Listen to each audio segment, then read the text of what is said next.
And so, the bard decided to embark on a new adventure, something which has not been seen since 2004. Listen to you, old fool. We're playing the Bard's Tale, okay? Yeah. All right. Our story begins with a little German man... No. Listen, I'll be telling the story over here. Let's go. Oh, it's such a delight, you're here so bright. Let's play an old tale of strength and might. The Bard's Tale from 204. I promise it won't be a bore.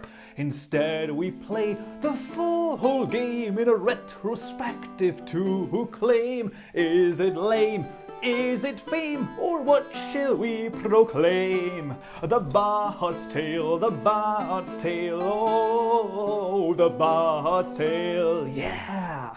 Who taught you to play the lute or to sing? You can't hold a note if your life depended on it. Fuck off. Just roll the frickin' intro, man. It had come to this at last. One man, a poet and a rogue, with no friends to speak of, no one to mourn his passing, should it come to that. Even those beside him are no more boon companions than bondservants, summoned by sorcery and song, as cold and indifferent to him as the light of a wandering star. But to know where he is, we need to know where he is from. And to know that, we've got to begin elsewhere. A simple man he was, with a quick wit and a sharp tongue, an eye for the lasses. The bard readied his instrument and prepared to ply his trade.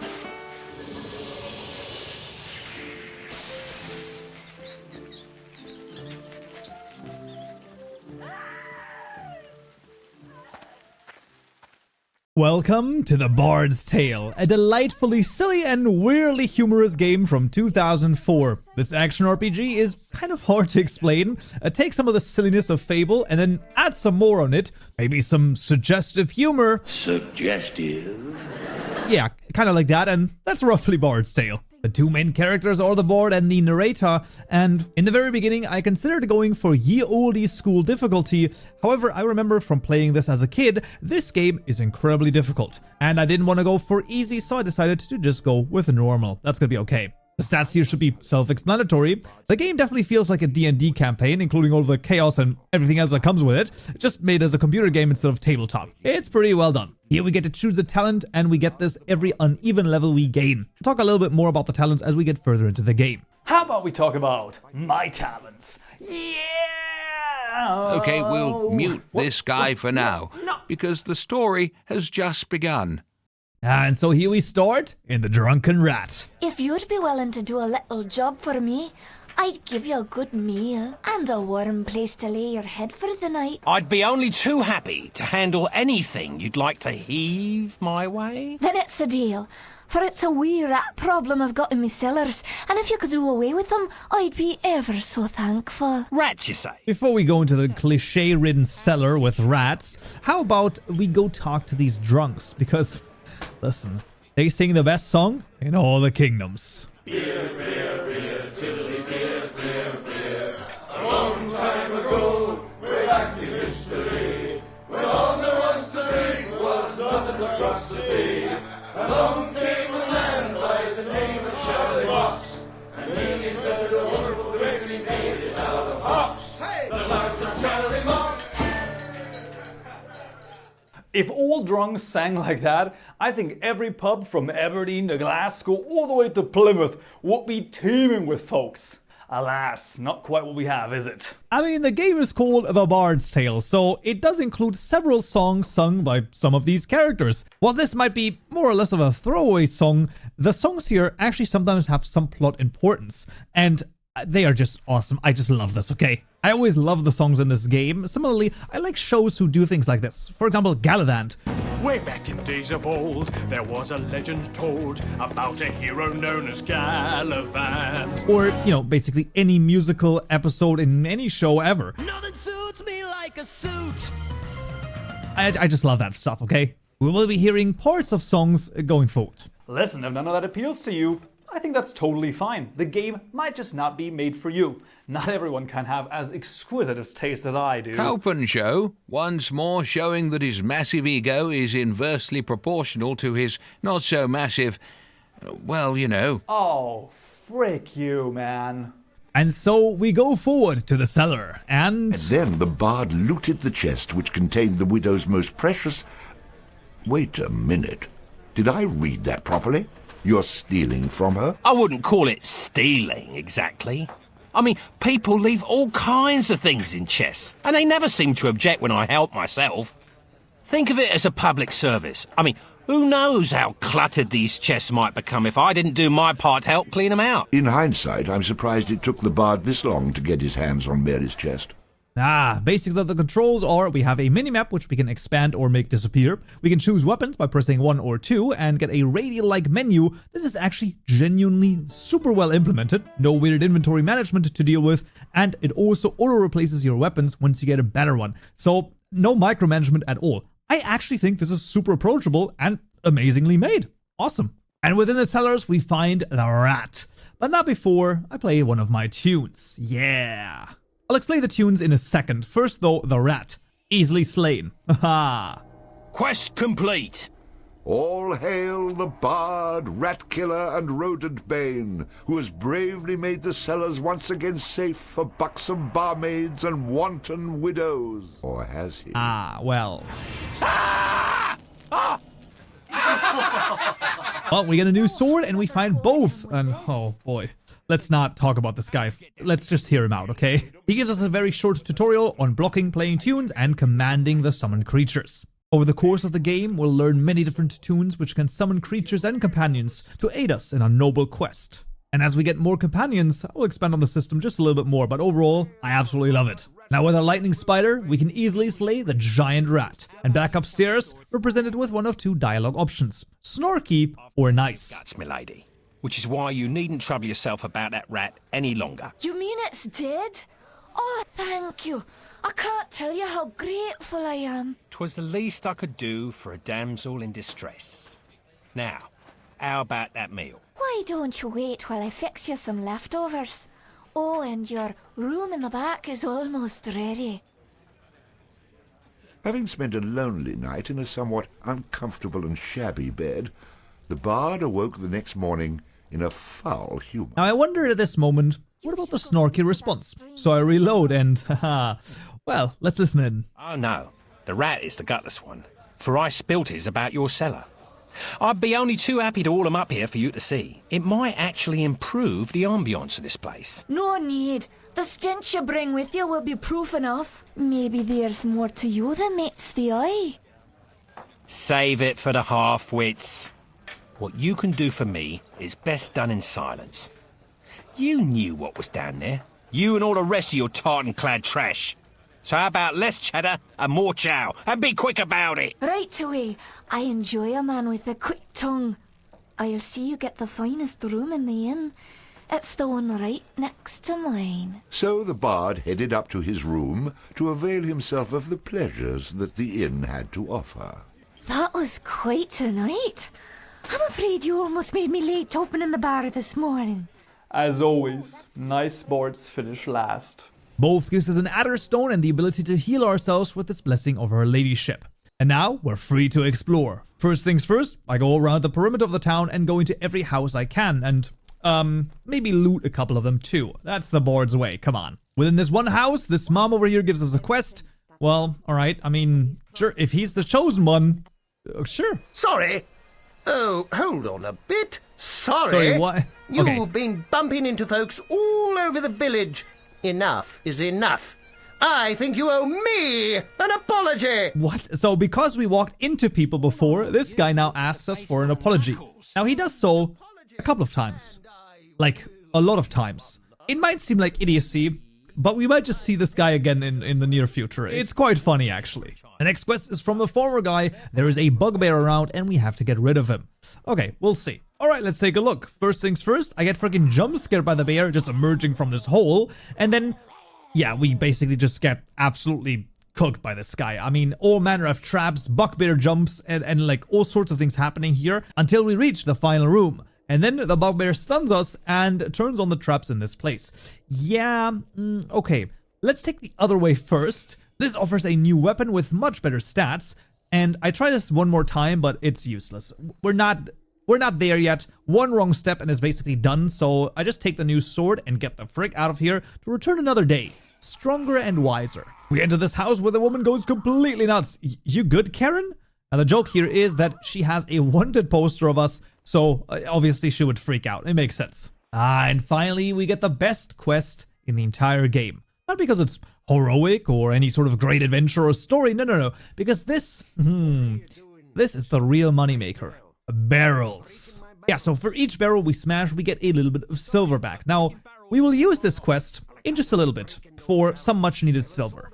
But we'll get there when we get there. In the end, we talk to the smith over here where we can buy a couple of things. I am mostly interested in the longbow as we have leveled up dexterity for the bow skill and we also have the power shot talent. So I will need this sooner rather than later. We destroy a couple of barrels and find a dog companion. Now for those barrels, well, we gain 5 silver. Okay, we probably need to destroy a couple more, but don't worry, we'll get the hang of this very soon. Then southward to Fairy Haunt Woods. Look, I'll give you one more chance to apologize before I knock your teeth in. The woods are overrun with wolves. The bard, having slain the random wolf, found that it had digested not only the contents of a small treasury, but also various household goods. Wait, am I reading that correctly? This can't be right. You'd be surprised. I find all kinds of things inside these beasties. Do I ever tell you about the time I killed this rat and out popped an entire chest? Well, I'm just going to skip those passages in the future. What? That's a major source of income. You cheap, good-for-nothing horses. And so the bard continued on his journey. Yeah, so the reason why we don't find a lot of treasure around is because the narrator keeps skipping those passages. Like, what? That's not allowed. The melee combat in this game is actually pretty good. I do prefer the bow, and we'll see why in a bit. But overall, it's pretty good. And you gotta make sure to like the combat because there's gonna be a lot of it in this game. After battling our way through the forest, we make it to the Trow. And before getting back, we get one more wolf and level up. Each level we gained 2 points and we can put them into any attribute. Here, of course, I choose dexterity because, well, we're gonna buy the bow when we get back to town and that's gonna be very useful. Finally, we jump down the well and yeah, okay. What I'm looking for is at the bottom of a well, huh? I'm gonna make Bannerfeet pay for this wild goose chase. Okay, before we go back... I won't drop this. You'd better apologize. We get ourselves the longbow and make use of our great dexterity skill. At first, I was a bit apprehensive about if the bow is going to work, but eventually I got used to it. The thing about it is that the bow has sort of a lock-on feature. So upon firing, the bow locks onto a valid target if one is in range and then immediately snaps to that. This also means there's a bit of an advantage exploit that... I don't know if I'd call it an exploit necessarily. It's just an asymmetric advantage bestowed upon me for a huge personal gain. Okay, it's an exploit. Well, the thing is that we can see the enemies on the minimap, but their AI range is far less. However, they already exist, so I can just pick them off like that, without even having to fight them. It is kind of genius, and you can see me using this, I will be using this advantage... Exploit? Sure. I will be using this exploit all throughout the game. Listen, if you make your game hard, don't think I won't use all of the mechanics to try to beat it, okay? So, Finally, the Trow gives us a new task to free someone from prison. We also gain another level, so 2 more dex and Arrow Storm. Pretty nice. However, at this point, I'm a little bit unsure how to use it, but we'll figure it out in due time. Now though, the wolves here are great, because if one of them remains, he will spawn 2 more, and on it goes. So I do this for quite a while, until we almost get to 50% of the next level, and get like 100 or more silver. Awesome. Next point of entry is the Houghton Forest. Here we fight Trows instead of wolves, and of course, the great exploit is used to awesome effect.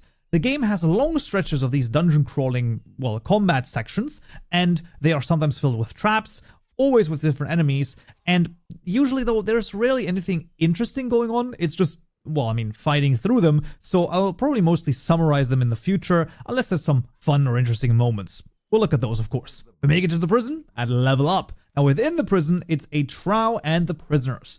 Well, to release them, we have to pull the levers in the right order. We just have to listen to Kettle Swart on the instructions. I'm Kettle Swart. No, he's not.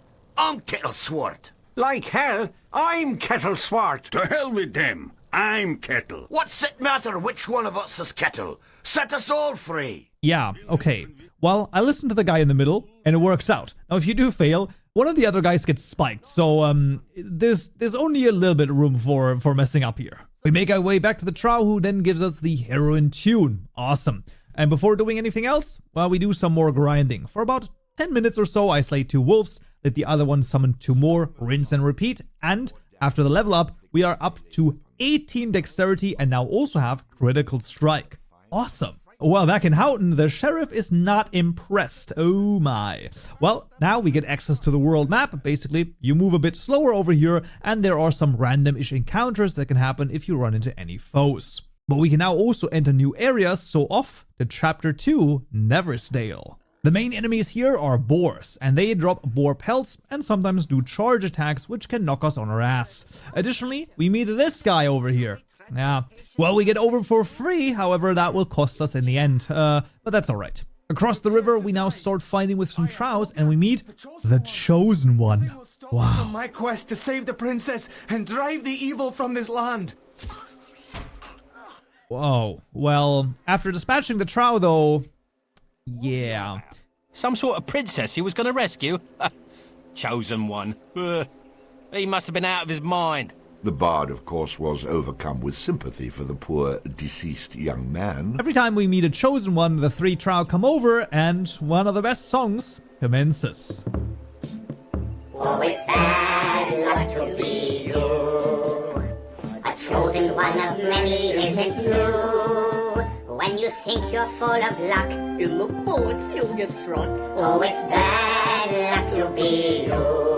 Oh, it's bad luck to be, really bad luck to be. Nobody could disagree. It's a freaking guarantee. It's bad luck to be you.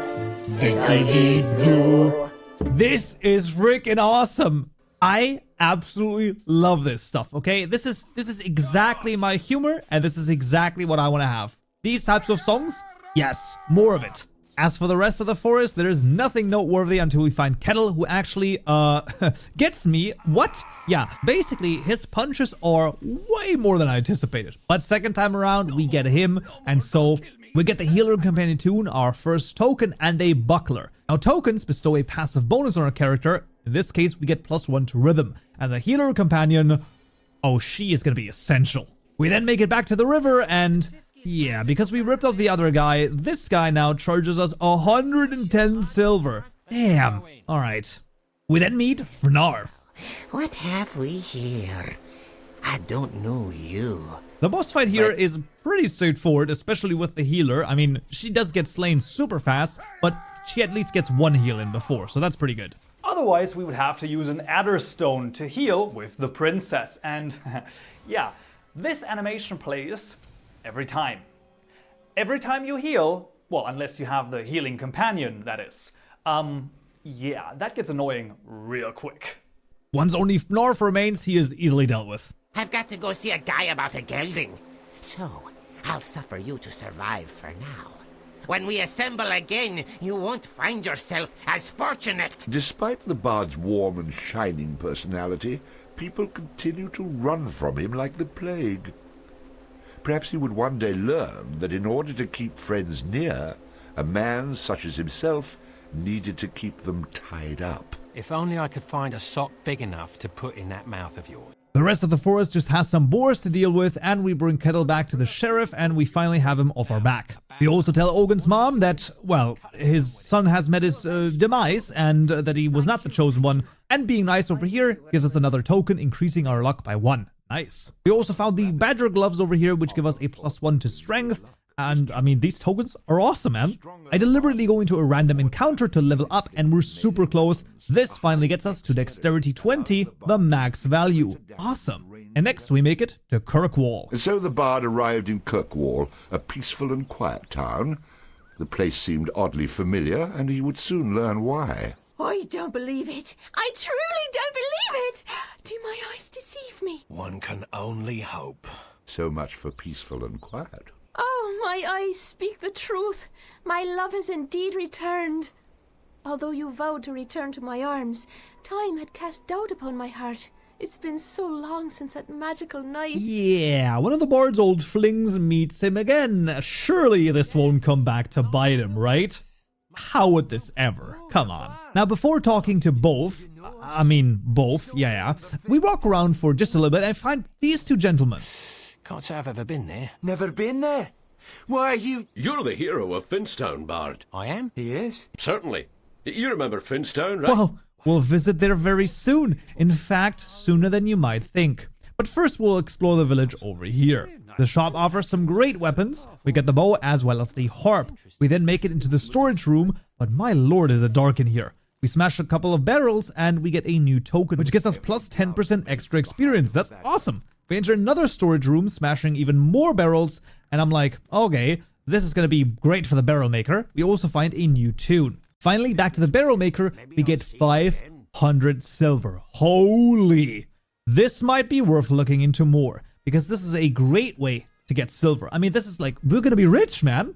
Before becoming rich, we enter Finstown, which is apparently supposed to be chapter 9. So we get the achievement for finishing chapter 8, even though we're just in chapter like 2 or 3. So yeah, I might always be sequence breaking. I'm sorry, oopsie. Now, instead of a warm welcome, well, I mean, we do get a warm welcome, but it might be a little bit too warm because they're using fire arrows. What? Basically, the villagers are way out of my current level range, but, well, whether a trick... Fine, exploit. You can pick them off one by one. This is great. For, basically everything. Leveling up, making progress. It does require careful and slow progress, but pretty good.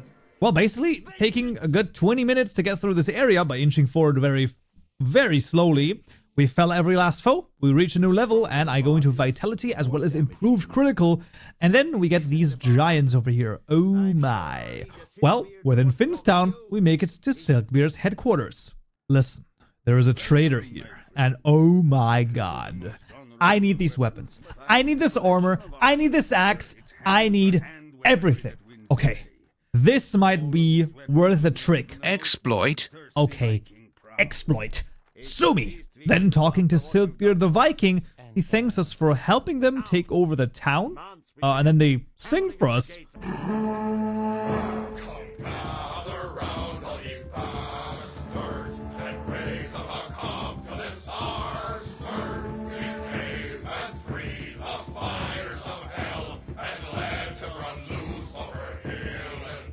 Alright, sure. Now, to get back out, we have to slay the same townsfolk again. There's another 20 minutes of carefully inching forward, and then, listen, I'm committed.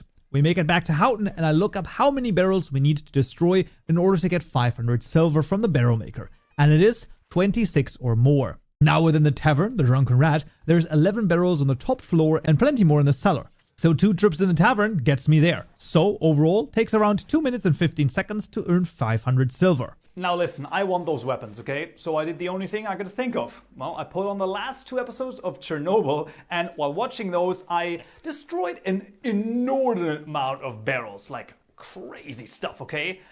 And yes, I did that for 2 hours. The last 2 episodes also, phenomenal series by the way, highly recommended to watch. But with that, well, this is the result. Yeah. Listen, regardless of that, after 2 hours of smashing barrels, we ended up with 28,154 silver.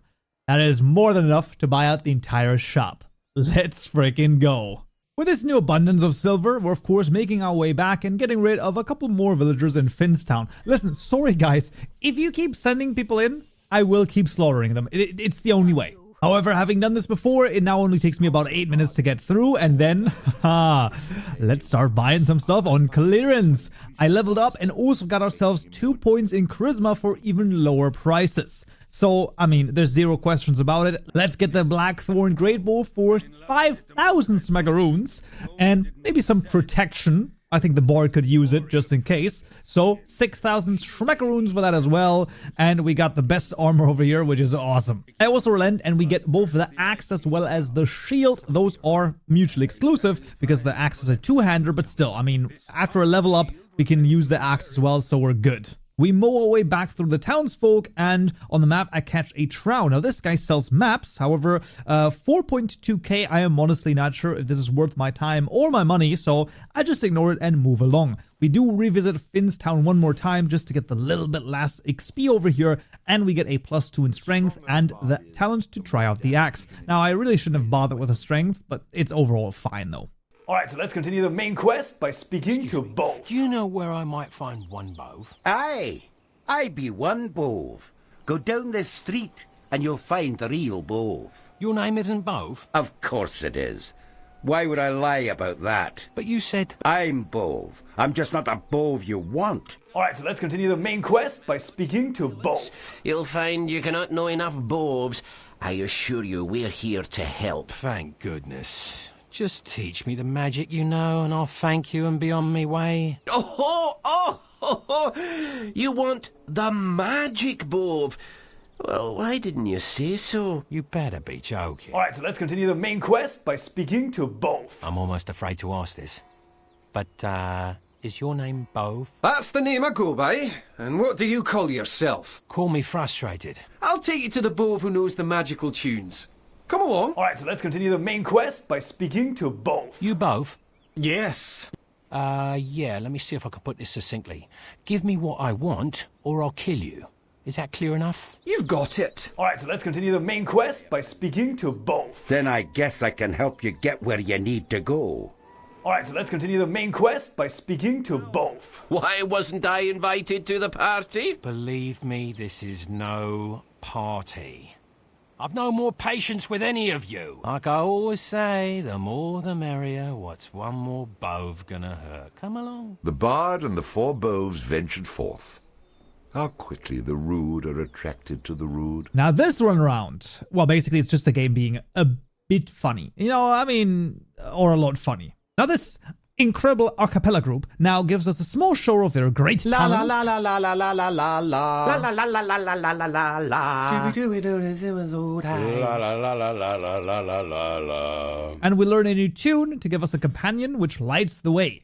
In the Hidden Bluff, we meet both. My name is... I must say, your future will become very bleak if you say Bove right now. As you wish. You have been chosen. Quite an honor, I might add. For only the strongest and most courageous in all the land would have been chosen by the beautiful Princess Calais. Our fair princess is being held captive atop an ancient tower. Dark forces keep her locked away in a mystical prison. Only she can defeat the evil. Please, oh please, could you risk your neck to save her? Blah, blah, etc., etc., etc. I've heard it all before. Is that all you've got? Aye, well, you pretty much covered. Did I mention that she's as rich as she is beautiful? Rich? You tempt me, but still. All right, let's converse with this princess. With visions of coin, cleavage, and carnage jiggling in his head, the bard and his newfound friend head off to be in the presence of the mysterious Princess Calais. Here we are, my friend. You remember my brothers? Yes, but I'm so bad with names. Bove! Can we get on with this? As you wish. The only way we can communicate with our beloved princess is by summoning an image of her. If this were a stage, I'd boo you off. Okay, it can never be this easy. So of course, the bell needed for the ritual was lost to Farmer Finn in gambling. So we will now need to recover this. Alright. That's fine. No more run around? Aye. And she'll repay you many times over. And in many ways, I hope. Our smitten bard was on his way to see the farmer, with luck at his side and images in his head of the princess doing things I dare not mention. I will mention them, don't worry, dear narrator. Let's just say she might have to be quite the cunning linguist, if you catch my drift. As a washed-up writer, he once again feels compelled to painstakingly dissect every layer of his brilliant joke, as though his audience is far too embellic to grasp the undertones. Utterly pathetic. You know I can hear you, right? Oh, spare me your troubles and continue the video. Oh, okay. Let's do that then. Let's continue. Going towards Farmer Finn's Well, we first of all find another chosen one, and you know what that means. If you were another of those chosen ones, looks like the only thing you'd have been chosen for is lunch. Oh, it's bad luck to be you. The prophecy is never coming true. It's bad luck to be you. It'll lead to. And there is old farmer Finn, phenomenal. The farmer agrees us to give his bell if we can help him with his crow problem. Well, that's not an issue at all. Turns out the crows, though, aren't the issue. No, it's the scarecrows. Jeez, man. Well, still, they're easily slain, and the farmer tells us some other disturbing things. Oh my. And finally, his daughter comes over, and... Did I hear Of someone course. say wedding? Great. This is the man I was telling you about. We're getting married. Well, welcome to the family, loser. Thanks, Dad. Would you like 7 children or an even 8? I think 8 is enough for me. Now we just have to marry the farmer's daughter and, okay, how about we don't? Instead, we go to Connor and try to convince him to really give it a go with her. Easily done. A woman wants a man to chase after her, prove his love to her, and not take no for an answer. She already loves you. You just need to show her that no man will stand between you. You think? One of us has. I mean, there was no ye olde Twitter or X whatever where, you know, he could get cancelled. So this advice might have worked in medieval times, but I would not suggest that today. Exactly like that. Yeah. Going back to the farmer, apparently the encouragement was just enough to get Connor back into the family, so we are good. To his word, the farmer gives us the bell. Or rather, gives us permission to get the bell because it is around a stubborn old horse, which we now have to get it from. Sure, okay, the horse is easily slain, but oof, I'm sorry, man. It had to be done. I see you're just as good with animals as you are with people. The town elders see that you spilled the blood of my horse here will be stoned. They used to use this site for executions and sacrifices, back when we still did that sort of thing. I'll come back after dark when nobody can see me. Now, let's flee from this place. We have the bell and can finally continue. Surely this whole thing about a sacrifice, what does that even mean? It doesn't mean anything, right? Of course not. And with the bell, the a cappella group can now summon the princess. Let's not get ahead of ourselves. What's in this for me? A straight to the point kind of man. Impressive. What do you get for freeing me? Well, you'll get me, riches beyond your wildest dreams, my kingdom at your feet, and me. You said me twice. Well, anything worth having is worth repeating. There's a Trow who possesses a magical loot which you will need in order to rescue me. If I wanted to run around with a Trow, I'd have married a farmer's daughter. There's no bluffing me, Bard. I have the power to see into your mind. I want you to take those images in your head right now, think of having them thrice daily, and then rethink if you'd like to help me. Thrice daily? I think I need to level up that vitality stat ASAP, by God! And so, Kaupenjoe once more thought of an ingenious, dirty joke. It's always funny with you, isn't it? We enter Highland Park where the Trow holds the loot that we need, and of course it's friggin' Fnarf. Who else? Right. Well, we get rid of the normal Trow and must make our way through the entire park. Basically, they're always on a higher level, but there is a magic gate. Mel over here helps us get through the gates with an interesting technique, and the whole thing is repeated like, I don't know, 20 times or something like that. It's just a basic dungeon crawl. It's nothing too crazy. Meet again, my minuscule musical menace. Can we skip the alliteration and get right to the fighting? Well, we get Fnarf easily and... Our begrudgingly brave but bedraggled bard set out to return to the pleasingly pert Princess Calais. I've had just about enough of these atrocious alliterative announcements. Now I'm doing it. Oh, what polished, poignant prose. Oh, gosh. Now I'm doing it too! Don't worry, this is but a temporary troublesome tribulation. Don't worry, we will continue. We get the new loot, and Mel gives us a new tune as well. Back to the temple, the princess is impressed with our prowess. Any doubt in my heart that you were the man to fulfill my dreams, it's now vanished. You fulfill my pockets, and then we'll talk about your dreams. As you wish, my great warrior. Soon we shall be together, and I'll show you my gratitude. I will say, sometimes I do think this girl is just stringing us along, right? Like, there's something off. I genuinely don't know. It's true. When this part of the script was written, Kaupenjoe had not finished the game yet. He had only arrived in the frozen river, so he did not know that the princess was actually... Hey, narrator! Spoilers! Oh, Jeez, you're right. man. My deepest apologies. There you go. Okay, so here we have it. Alright, so next stop, Tower East of Kirkwall. But first, we get the map from the shopkeep in Houghton. And once we do... Yeah, I'll take that off your hands. I'm filthy, stinking rich, I am! All that silver for a scrap of a map I had off a wizened old bugger for the price of a piece of bread! Well, so long and farewell, good sir. I'm off to Doonby to spend me days drunk as a lord and tickling every lass I can lay a hand to. Bless you, sir! Yeah, the shop is now closed. He's gone. Maybe we'll see him again in Dunby, but who knows. With this, we enter the ruins of Dun Elaine. The dungeon here is full of traps as well as a magical lair, which... yeah.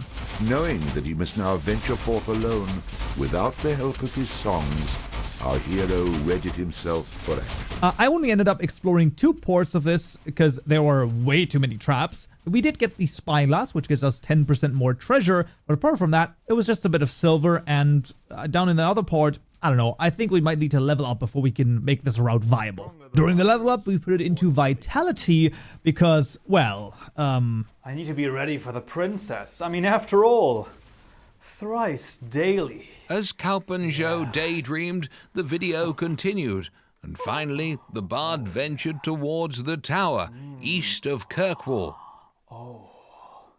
As the bard drew closer to the tower in the forest, a scene of great concern to him would play itself out atop another tower in the city of Doonby, many leagues away. Even now you find ways to reach your servants. This new suitor of yours will fare no better than the others. Finnick, why do you disturb my vigil? The woman has managed to send messages to her followers again. One of them approaches your tower hoping to free her. After all this time, still she is strong. Deal with this intruder. I'm sending my men to aid you. I needn't remind you of the consequences should you fail. I will stop him. Alright, we make our way towards the first tower. As a preamble, we get rid of a couple of wolves and then off the forest tower. Hearn will wait at the top of the tower for us, and then we climb. Enemies in the forest tower are walking flowers, and upon killing them, they drop seed pods. Now, if we don't collect them fast enough, small flowers grow out of them. This mechanic is pretty neat. Also be aware of traps. I told you! After climbing to the second and finally third level of the tower, yeah, it gets a little bit repetitive. There's no new enemies to fight, it's always flowers, and yeah, we're just gonna cut all of this and we're gonna reach Hearn's chamber. The boss fight here is very lackluster. Hearn appears in one of those designated spots, we shoot him a couple of times with our multi-shot, and if we stay far enough away, well, we can shoot him fast enough that he won't be able to spawn any flowers, and then Hearn is slain, and the princess contacts us once more. I bet you'd have said that to any other guy, had any lived to make it this far. The others paled in comparison to you. Looks like most of them were impaled, actually. Yet you survived the journey up the tower. Yeah, but I have a few choice words for the gardener. Stay valiant, my love. You need now go to the second tower, which you can reach by taking a dangerous and peril-filled journey through the mountains. I don't suppose you have a map. If only I did. You will need to go back to Kirkwall and see Bove. Does the term vicious circle mean anything to you? From now on, we can now summon Hearn with Adder Stones as a special attack. Alright, we descend down and the druids have just arrived, but not only that. Back in Kirkwall, one of the bard's past errors would come back to haunt him. Bloody idiot bard made me come out here, middle of the night, bloody rain.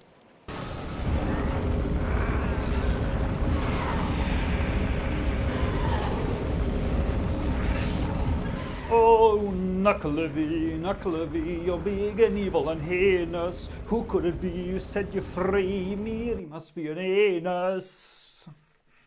Oh my. Well, back to the present, we now have to descend the entire tower by fighting copious amounts of druids.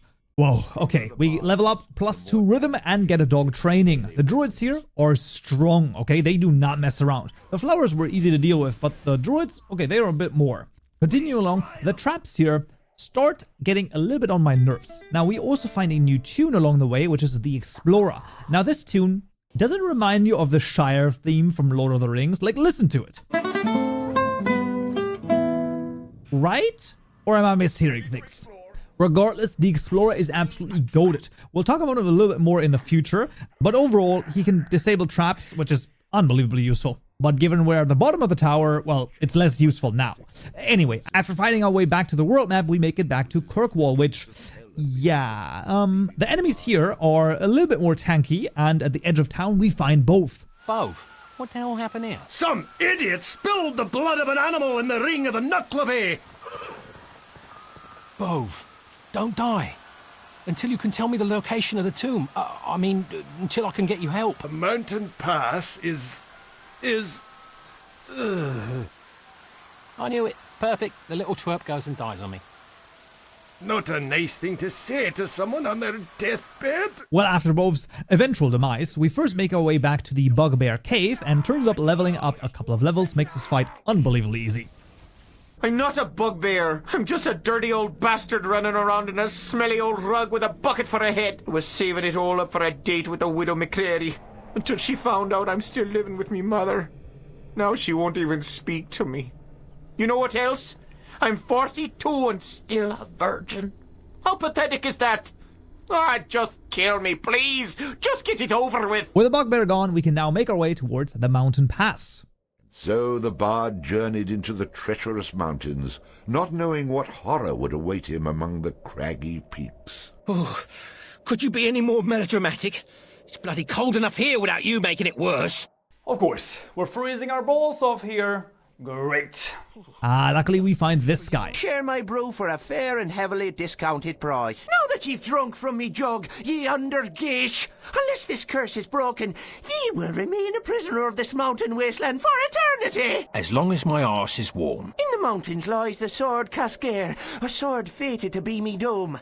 You will fetch me this sword, and only then will this curse be lifted to set you free. Okay, we can't leave, but at least we're warm. Honestly, good trade. Enemies in the Arctic Circle here are wolves, Trows, and eventually druids and finfolk. And as we get to the chest... You know, I'm not going to be lured in by such an obvious ploy.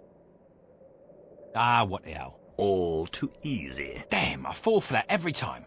I knew it was a trap. I expected you to be more formidable. That makes two of us. Nobody asked you. Come on, it was clear that this was a trap. Yeah, and this launches the ice sheet as a raft with finfolk starting it to attack from all sides. The floating on water mechanic will be reused several times. The devs must have really loved this one, but it becomes dull after a little while. Regardless, we fight some more wolves, boars, and Trows until we make it to the next ice sheet. Like I said, the devs love this mechanic. We level up, get some more rhythm, and...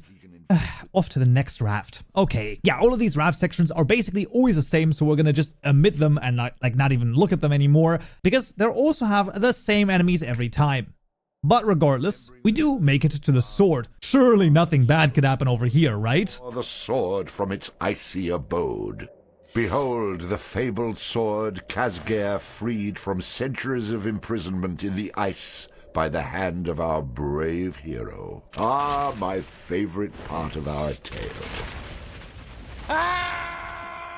For once, I have to agree with the narrator. That was great. The bard awoke in a strange, darkened room, not realizing where he was or how he got there.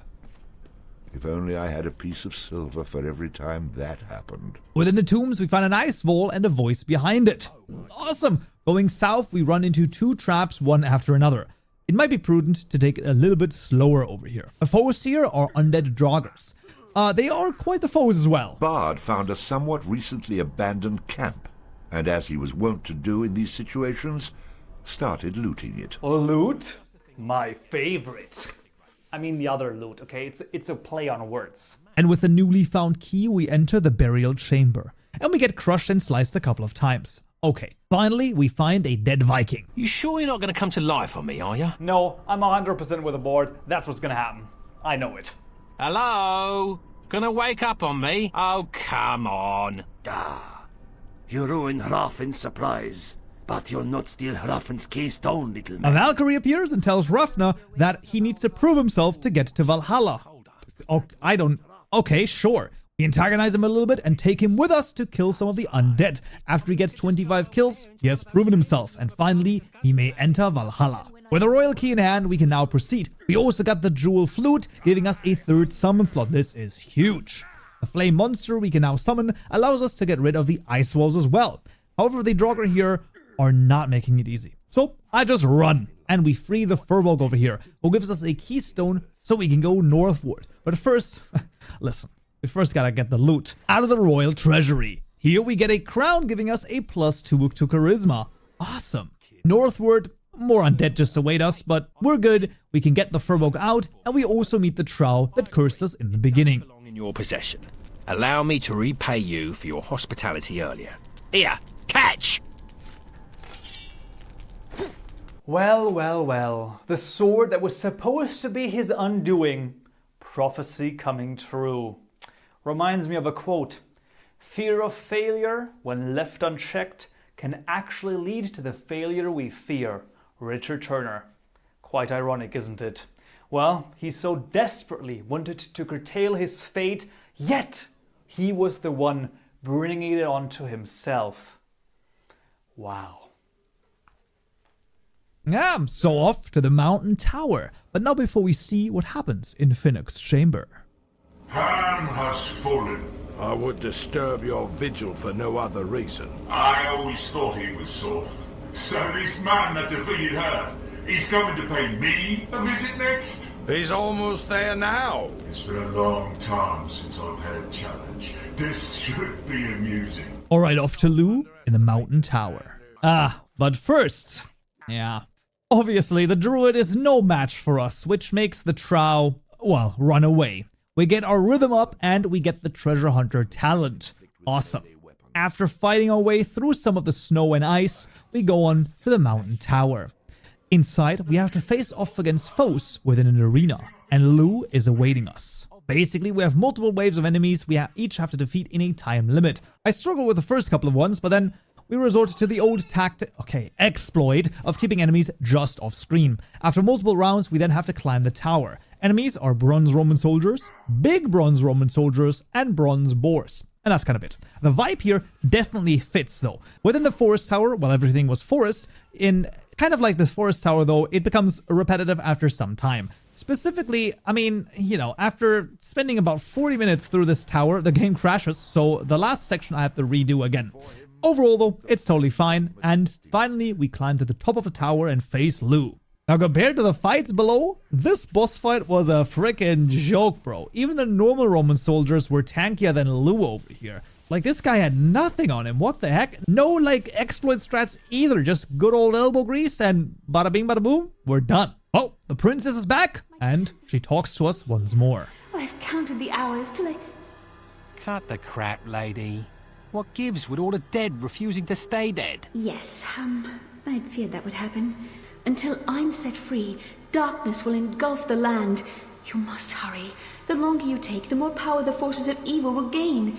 Soon, I won't even be able to hold them back. Time is short. First, go to Downby, where you'll find a man named Dugan. He's in a tavern called the Aiken Drum. He'll have further instructions for you.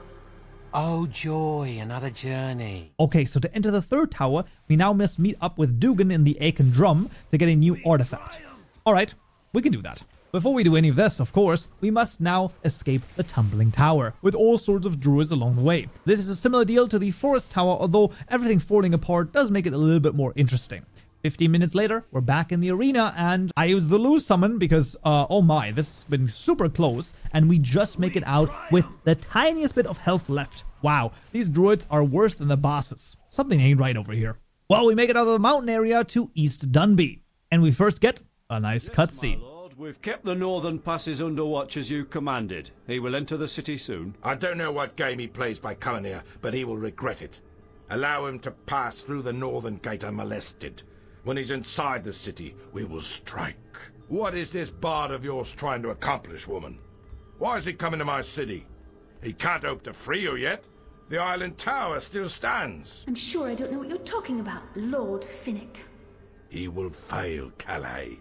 And when he does, I will reinforce the strength of your bonds 1,000 times over.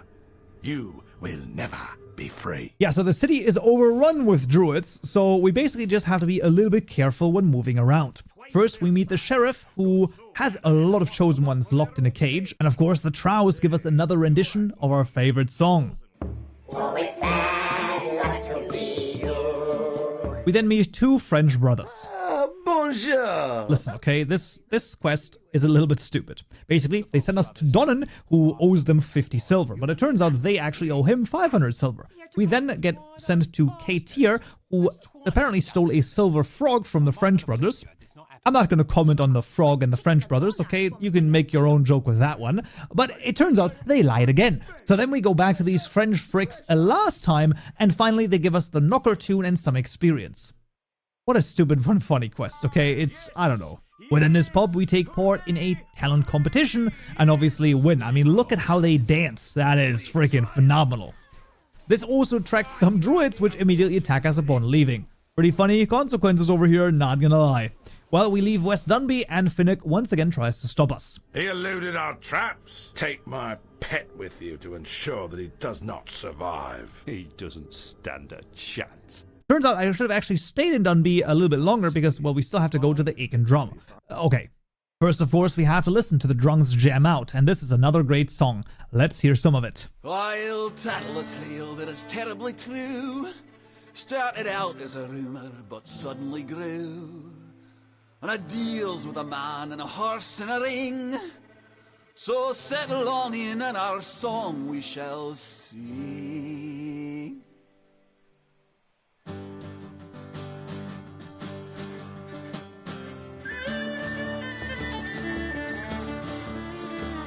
It happened one day in a ring by a farm, something that tragically brought us much harm. How could a place abundant with charm create such a beast with a spear for an arm? And death and destruction is what you'll get when he's coming for you, and you're killed, you are wet, and he's big and he's strong. It's quite plain to see that this is the tale of the knuckle of thee. Knuckle of thee, knuckle of thee are big and evil and heinous. Who could it be a set you free? It really must be an anus. Well, we talked to Dugan over here, yeah. Alright, he sends us to the Western Greenlands to find McWrath. Easy enough. I mean, I must admit, that is some honest and clear communication. Easily understandable. Amazing. But before we make it to the Greenlands, we first gotta go through the old city ruins beneath Dunby. There's a bunch of loot over here, a lot of enemies, some traps, and possibly even a couple of tokens. But at this point, we basically have everything we need. We also find another tune, but really nothing worth speaking of. I know that it is a rare moment when I'm not excited by loot. Not like loot, but like loot, right? And at this point, the issue is that not only have we so much money that I don't even know how to spend it, we have nowhere to spend it at all. Kaupenjoe had gotten his last chance at another shop, killed by undead barbarians. Narrator, we're not at that chapter yet. Oh, you're right, of course. Terribly sorry. Within the Greenlands, we now face a mighty foe. Not only the druid Mindel, who actually helps us out quite a bit. To rue this day. We know what you're up to. First the forest tower, then through the mountain pass for the mountain tower, and now you're going to try to get through Stromness to get to the island tower. Well, not on my watch. Idiot. Thanks for the tip, Mindel. That should make finding my way to the final tower that much easier. You knew already. Don't pretend you didn't. I mean, that's not really how... Seriously. You knew, right? At least I didn't say anything about the... You think you can slay our brothers and not pay a price? I think I pulled a groin muscle fighting one of your druids, if that makes you feel any better. It's time to cause you a little more pain than that. Oh, I don't know about that. Have you ever pulled a groin muscle? Haven't you learned by now that you can't hurt me? Oh, I think I can hurt you, my friend. Nice dog you have there. Allow me to introduce my pet. No. They did not do this. My God. They dare kill our dog. Today, no! You'll do the paying. Only true evil can do such a thing. Now, fighting the pet is actually really hard. The monster picks up druids and then drops them on top of us, which not only deals a bunch of damage, but it also knocks us onto our ass. And it then picks up another druid. It turns out the way to do this is probably with melee weapons, so we use the axe. The boss fight itself is quite hard, harder than I was expecting, to be honest. But finally slain, we've enacted revenge for my fallen friend. I'll say this, I did not expect the game to kill off a dog. Damn, that's crazy. And within the northern Greenlands, we meet the new red cap enemies, who are insanely powerful. They pack a punch and they are quite tanky. As soon as you got multiple on you, run or be careful. And suddenly, a guy just runs out to us. A fellow who clearly had a serious problem approached. Oh, laddie, you borrow your pulse still I give you. Oh, lad. Well, maybe clearly was the wrong word. I'll tell you, better fear but cut your tail, run your ring, but rockin' through. Tell you what, spit the rocks out of your mouth, then we'll talk. Yeah, and then there's another boss fight. However, with the power of Hearn, well, we keep it in place, and a couple of well-placed shots later, bada bing bada boom. Okay, so off through the Greenlands again back to Dunby, because, yeah. Scullum, it died, oh, the tir tuspel. You better be thanking me. Are you McRef? They're waiting for. Well, I almost think Dugan is playing some kind of joke on me. Dugan, say hi, you made me a bar, you talk. Where you doing? I hear something there. Back to the Aiken drum. I don't understand this guy at all. Alright, so we take McGrath to sing Dugan. Then are all the shell clear. Yeah. Dugan is able to translate what amounts to a hilarious exchange. Dugan, brother, saying near this bonny lad, you'll be same for the not levies at some Dr. Leicester. Ah. He's speaking in a rare Scottish tongue. I don't know if you have the same thing, but I can sort of understand the gist of what McGrath is saying, but the thick Scottish accent is incredible. Well, we trek back to the ruins, the same place where we defeated the Knucklevi, and, I mean, we'll see. The bard tries on some Scottish, but whatever he says, surely it must have been some perversion, right? Ah, sure. And, I give you the breach of made for a blink of your trissilic. Ah, you crissy poofter. We level up vitality, dispense with the zombies around the tomb, and let's enter the dungeon. Within the dungeon, we have to do some of it without some summons. That's alright. And then around the corner... What the... Aha! Right! I knew I'd find you. You know what I want, don't you? I have no idea. My apology! How did this old man make it here? What are you talking about? The dungeon is split into multiple rooms, accessible via portals with different symbols. And what I find absolutely phenomenal, because I didn't even know this, within the first room, the explorer doesn't only disable some traps, he also reveals a hidden room right here. I didn't even know that that was a thing. How cool is that? That's awesome. The game keeps surprising me with incredibly cool mechanics I knew nothing about. Whoa! Well, this maze isn't that big of a maze, really. You just gotta remember which rooms you've already been to. So the skull portal we've already been to, so off to the tree portal. And here, we find a room with... I don't even know, man.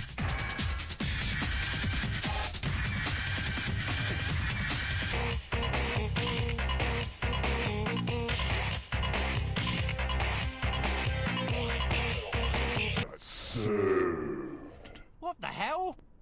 Well, sadly, all of the undead simply attack us, but it would have been cool if we could have judged and then, I don't know, decided. But I mean, fair enough. We make it to the next room and a flying skull scares the board.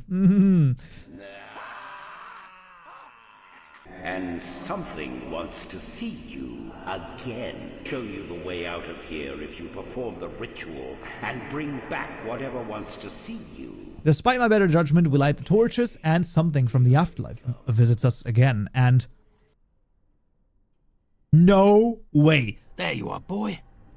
I missed you, buddy. And look at you now. A ghost dog. The bard was overjoyed to be reunited with his best friend. That is awesome! Not only does the game have the balls to kill the dog, it also has the balls to revive him. Amazing. Absolutely fantastic. With our best companion back on our side, we continue. We get to a set of rooms filled with shadow monsters where we have to block attacks from them. We can't just attack them outright. And a few more rooms. We finally make it to the zombie. Ah, there he is. Now this zombie is crazy. I die in 5 seconds. Okay, so the issue is that the Shadow Axe zombie summons, I don't know, like 5 zombies or something like that. And they are tanky as frick. So basically, we use the exploit strats once again in order to get rid of all of the zombies. Run around for like 10 minutes and finally, we get him. With the Shadow Axe in hand, we can make it to Stormness. Now, this one is a super strange chapter, because I think I skipped like most of it by accident. I mean, not necessarily by accident, but, well, we go to the butcher, who is completely off his rocker. Crazy old butcher I heard about. I thought I'd never see you again. Excuse me? Don't play games with me, Garrett. I thought I remembered the Droger getting you, but I guess I was wrong, 'cause here you are. I think you've got the wrong person. Oh, don't be stupid. How could I not know? My own brother. Ah, yes. Well, then I guess you're... Well, we now have to escort the butcher through the undead Draugr, who keep spawning endlessly. And they are tanky and hard to kill. They're not an easy foe. So they are giving me insane troubles, and at some point I just let them attack the butcher, because I'm thinking, of course he's invincible. However, yeah. Now the worst part is, I then save the game, and now I can't get into the final shop of the game, because the butcher died. Fallen for that one before. Are you dead? Do I sound dead? Yes. I assure you I'm not. Just let me in. Well, you see, I can't take the chance. If you go and grab that crazy butcher and bring him back with you, I will let you in. I trust him. You don't trust me, but you trust a crazy butcher? That makes sense. Crazy is my middle name. Now go away. I'll say, this is probably the worst chapter of them all. I don't like the game design here, because it's just, the enemies just keep respawning, and the shop is gated behind an escort mission that I didn't even know was an escort mission. So, I don't even know. Not only that though, it is also the last shop in the game, so now I'm stuck with the equipment from Finnstown. Well, I guess that was bad luck to be us. Oh my. Well, we edge our way forward to the farm, and we get rid of a bunch of undead livestock. We then enter into the Furbolg mines, and that is the next chapter. I feel like this butcher had like a couple of quests for us sort of still to do, but you know what? It is what it is. No night or day, no warmth of the sun, and air so foul every breath was an effort. Into these tunnels, more suited to Furbolgs and Finnfolk, the bard bravely strode, determined to complete his noble quest. Certain death lurked around every corner, a violent, messy death at the hands of some foul, subterranean denizen. Well, within the mines, the enemies are Finnfolks, which are not really that bad. What is rough, though, is that some parts of the mines are sealed against summons again. Okay, well, we hack our way through some Finnfolk, and we find a collapsed tunnel. For this, we have to now gather other miners. We have 10 minutes to dig everyone out, and I just run around the entire mine, collect every one of them, and after 4 minutes or so, well, we let them dig. Yeah, and then it's just a bunch of waiting. For quite a while. Until finally, after helping the miners, we find a raft within the underground river. Like I said, the devs really love the raft mechanic. We have to take several rafts, in fact, but finally, when we get back to end, we find some earth elementals. And then, more and more raft sections. Whoa. I will admit, just skip all of those, okay? Narrator, just skip all of them. Then we make it to a magical barrier. Barred our hero's way. If only he had a way to neutralize magic. To get the tune to neutralize it, we first meet a Furbolg whom we will escort back to the boat. But not before we meet a Viking. Basically, the Viking wants us to kill the Furbolg, but why would we do that? We just escort him back to the raft? He gives us the Furbolg armband, which hopefully will serve as good proof. And of course, it does. The Viking gives us an upgraded bodyguard tune, which can dispel the magic. Easily done. We also get the obligatory lava level, of course, here with another chosen one, trying to get this chest. But we talk him out of it, and the Trow sing another song for us. Beautiful. We could have actually sent him to his doom, and we would have gotten the upgraded behemoth. Instead, we get a new instrument to let us summon 4 creatures now. Phenomenal. Awesome too. Fighting our way through the rest of the caves, we come up to a raft, which, of course, the raft over here takes forever. It's not quite 10 minutes, but then finally, we make it onto the island of the 3rd tower. Once again, having left a wake of death and destruction behind him, the bard continued onward towards the island tower in search of the fair maiden Calais. Now, you may ask yourself, was his mind weighed down with the burden of saving the world? The lives he had taken? Friends he had lost? Or was he just wondering what the princess looked like naked? I'm sure that answer is painfully obvious. We enter the island tower, but first, another cutscene. And in lieu of fallen, Only you and I stand between Calais and her freedom. Then we must stand firm. As you say. The area in front of the tower is full of druids and bloodsuckers again, but nothing we can't deal with. And so, entering the tower with one slight issue. We are locked inside. Oh my. Overall, the island tower is, well, I mean, a little bit of a labyrinth with traps, loot, and a lot of enemies. This time, elementals. We have earth elementals, air elementals, and fire elementals. In general, it's mostly the same that we've seen before. Takes me roughly half an hour to make it through the tower, and then we'll seek more power, and Finnock starts to cower, and then we can free the princess and allow her to bed us and finally devour. Oh my.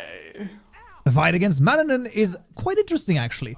After he takes damage, he then turns into a tornado, which does an insane amount of damage. It's actually crazy. We just have to avoid him and just run until he turns solid again. Then he spawns projectiles from the heavens, which we also have to avoid, but it's actually kind of hard. So basically, just stand there and hope you don't get hit too many times. We repeat this about 4 or 5 times, and finally, we get him. Luckily, instead of having to fight our way through the tower again, we get a winged beast, and that takes us back to Dunby. Now yes, a flaming manta ray does look freaking cool, but I will say it's an odd choice for a princess, don't you think? I don't know. Here we are, back at the beginning. And within the courtyard, we make short work of McKay and the druids, and we get the last bad luck song. Farewell. I'll miss those small bastards. I really will miss them. Wow. Well, the last tower is upon us, and I'm sorry, it's really boring. It's basically 12 levels of like wave combat, showing off all of the different types of enemies we fought, starting off with Colonel Trow and progressing on and on it goes. It's really not that well designed, I'm gonna be real. Also, the elevators take forever to get up to the next floor, so I think that it's like half fight, half just cutscenes, so I don't know. It's really not the best design in my opinion, but finally, we make it to the dreaded floor 13, Finnock's chambers, and an interesting conundrum unfolds. And, may I know the name of the man who thinks me a fool? Don't listen to him. He's the one who's been trying to kill you. Yeah, I've noticed. My duty is to stop any man who threatens to unleash evil upon the land, and you are that man. I've been fighting this evil to set the princess free so she can send you and all of your demonic little friends back to hell where you came from. A place she's very familiar with, since that is where she's from. She's the ruler of these fiends you speak of. She is from the very bowels of hell itself. I know she's a little bossy, but no reason to get rude. He lies! Kill the bastard! You're not helping your case here. Are you insinuating the princess has something to do with everything that's been going wrong in the world? Your betrothed there is the direct cause of it all. Now you've gone too far. She's not my betrothed. My love, don't you see what he's doing? This is his last desperate attempt to stop you from setting me free. What? I'm sorry.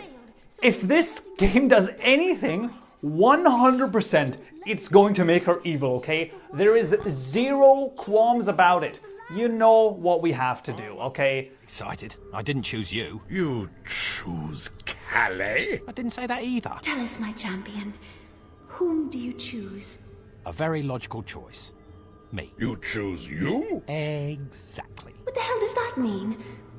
What kind of choice is that? As far as I'm concerned, an excellent one. But what about our future? Well, let's look into our crystal ball, shall we? If I fight either one of you, I could be dead. If I kill one of you, and it's the wrong one, I either end up in hell on earth or in a relationship from hell. Literally. So fighting is really a no-win situation. Even if that fighting can save life as we know it? I'll let you two figure that out. In the meantime, these undead aren't a bad lot, really. This is unacceptable, you miserable little rat! You will free me, and you will free me now!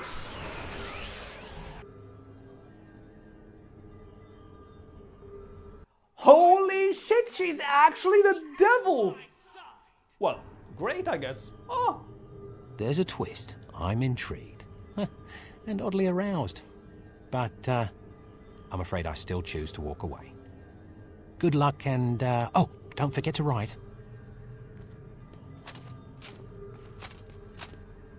Come back here, you disloyal coward, and bow before your queen! So the bard decided to take the short and narrow road, otherwise known as the easy way out to the nearest bar. Who says the undead don't know how to party? The plight of the world obviously far from his mind, which by all accounts only has room for coin and cleavage, the bard enjoyed his drinks with his newfound friends. Well, that is until... well, that's another story.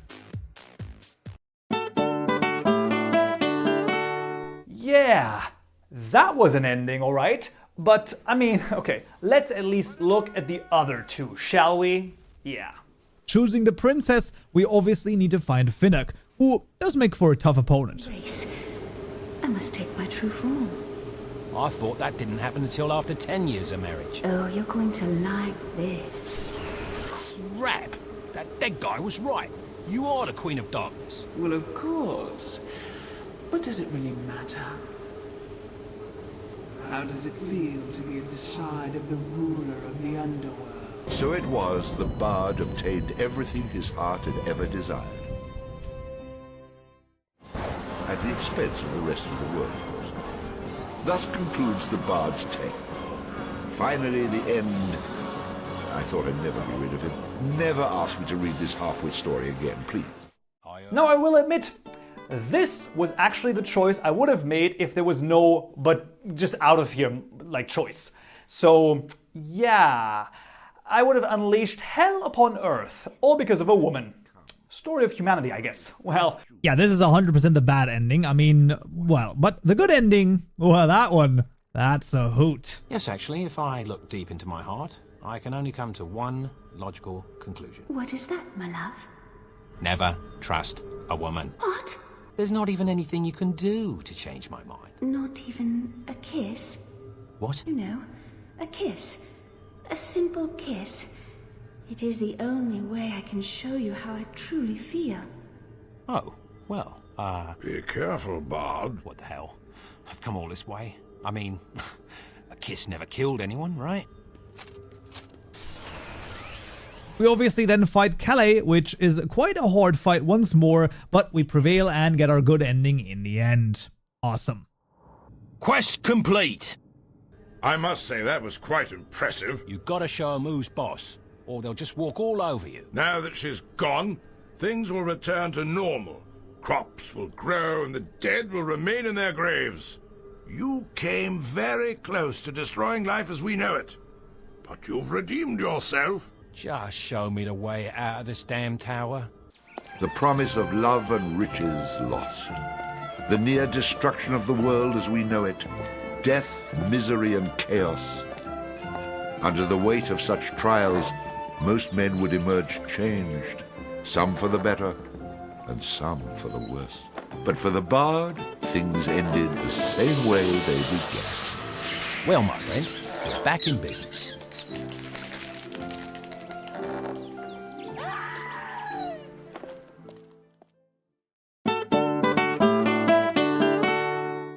The Bard's Tale remasters and re-snort. What a delightful game. It basically feels like a crazy D&D story that your unbelievably crazy DM came up with.